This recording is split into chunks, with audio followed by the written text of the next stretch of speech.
That's a fact. And I'm just curious, you play this evil, awful prince, but in real life, you have a gorgeous, lovely wife. How did you meet her?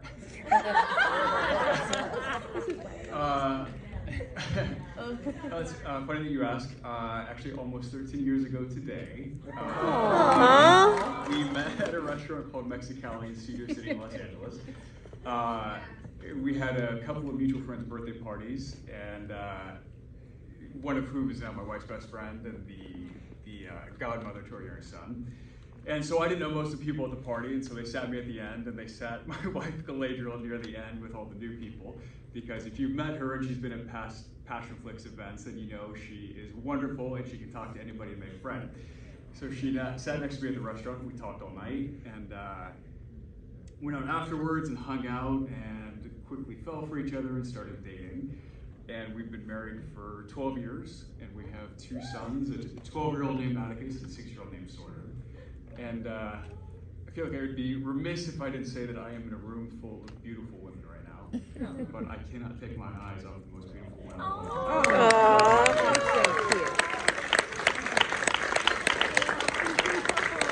Because you've asked, and because I have a microphone and an audience, I want to take a second to just build her up. My wife is amazing, as I'm sure that all of you know who have met her. Just some accomplishments. She's recently published a book last year called Love Against the Atom Sky. She wrote in like 4 months and edited. It was insane. She's already finished her second novel, which she is in the process of editing and is going to come out next year. She's written multiple screenplays. One she's producing is in pre-production. It starts next year. She starred in countless TV shows and movies. She graduated with distinction from her college. She was recently a commencement speaker at her college. And just to give you an idea of who she is, obviously before she met me, she moved out to Los Angeles from Kentucky to an apartment sight unseen and started a career and started a life. And I think that she's done a pretty damn good job. And those are all things that are easily quantified on paper. I think the things that are sometimes a little bit harder to see that we don't put enough stock in is who she really is. And like I said, they sat her next to me at the birthday party to talk to me and to make friends with me. And if any of you have talked to her at past events for even 2 minutes, she only needed half that time to make you her best friend. Every time that she comes home from a Lyft ride or an Uber ride, she tells me the entire life story of her driver and what his hopes and dreams are, how many kids he has, where he came from, and everything else. She is a voracious reader. In a room of readers, I bet that she can read more books a year than most of you. We can compare notes afterwards and see if she's at the top of the list. But she is just one of the most spectacular and beautiful people that I have ever come across in my life. And not only that, but she's an incredible wife and an absolutely amazing mother to her 2 children. And the thing about us meeting, which maybe you caught on, we met 12 years ago and have a 12-year-old son, so if you do the math there, things happen very fast. And there's a lot of things that when we were trying to figure that out that we didn't quite have time to do, or we didn't quite put stock into, a lot of traditional things that we didn't do. We didn't have a traditional wedding. We got married in a courthouse. We didn't say vows because everything was moving so quickly. We were trying to figure out how to have a family and have a kid and be married and all of those things. And we've recently, after 12 years, decided to recommit ourselves to each other. And we decided that we want to say vows. And we want to have a ceremony with our family and our friends. And there's one more thing that I have kicked myself for 12 years for not doing. And one more of those traditional things, and tonight, with her looking absolutely stunning, the most beautiful woman in not just the room, but in the world, I would like to right one of those wrongs.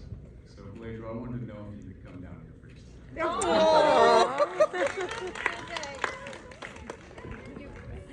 Oh, she's gonna cry. I tried to sit closer so she didn't have to walk so far, but she's so beautiful.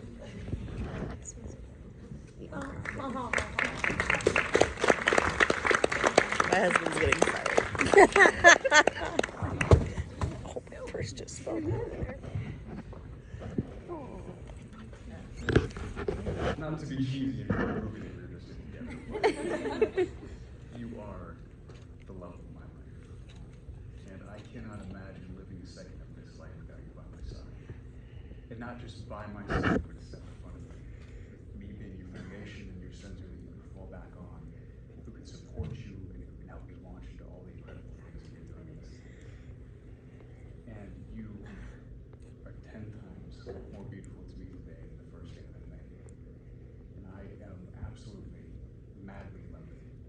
And I cannot imagine anything greater than being absolutely madly in love with my wife and with the mother of my children.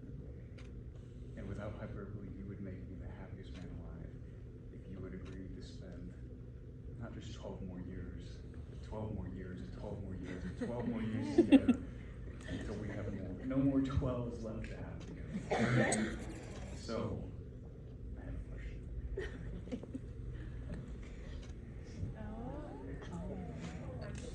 Get into my pocket.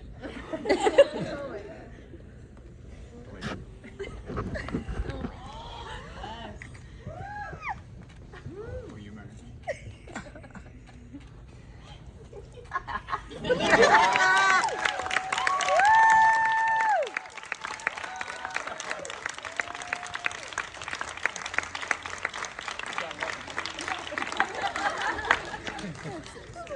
About me?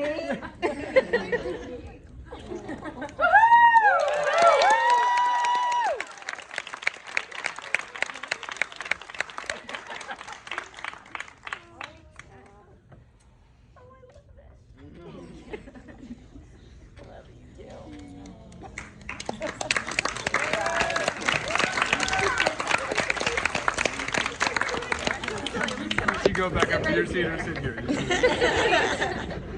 Okay, so thank you to everybody for being here to do that and for being a part of that. I just wanted my wife to feel like the most beautiful woman tonight in a room full of beautiful women. So thank you for letting me right a wrong that we've had for a lot of years. I appreciate it.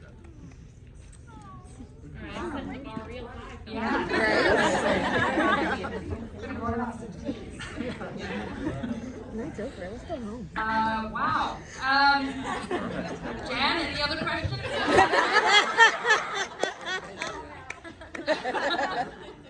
Oh, and thank you for Jan for being a plant in the audience.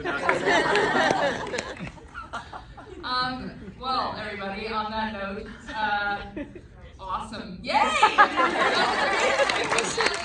you. A wonderful night, and I look forward to hopefully seeing you in the after party for a drink and another celebration. 2 celebrations tonight.